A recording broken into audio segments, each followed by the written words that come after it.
Hola, bon dia. Bueno, potser ja haureu vist que organitzem la marxa pels sediments.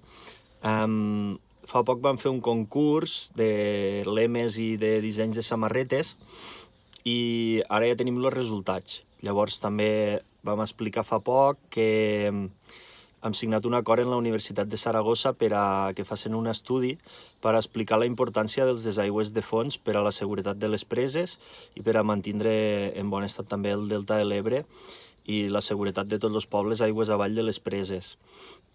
Este informe de la Universitat de Saragossa, que és bona cosa també que el faci la Universitat de Saragossa, per a que no diguen que això ho diem només els catalans del Delta, en fi, servirà per a fonamentar la denúncia que volem posar contra l'estat espanyol, contra la Confederació Hidrogràfica i el Ministeri, perquè no asseguren el bon estat dels mecanismes de les preses. Llavors, també farem la marxa pels sediments per ajuntar forces en la gent dels pobles, aigües avall de les preses.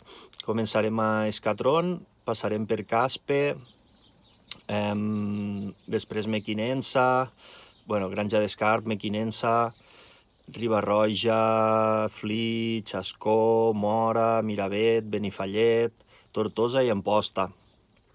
La idea és juntar forces en la gent dels pobles, juntar arguments i, en fi, fer un front comú per aquesta qüestió, no?, de preservar el riu i assegurar la seguretat tant del riu com de les preses. Per això tenim també l'Overcami, perquè nosaltres som una associació, no tenim, en fi, cap suport d'empreses, ni tampoc lo volem. Si mos donés suport Endesa no l'agafaríem, segur. I per això necessitem el suport de la ciutadania, no?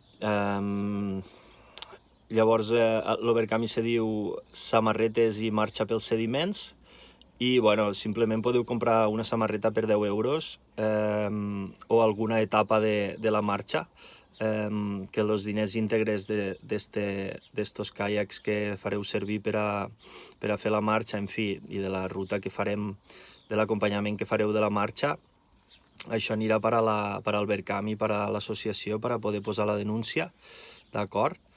I no res, doncs gràcies a tothom pel suport i seguim.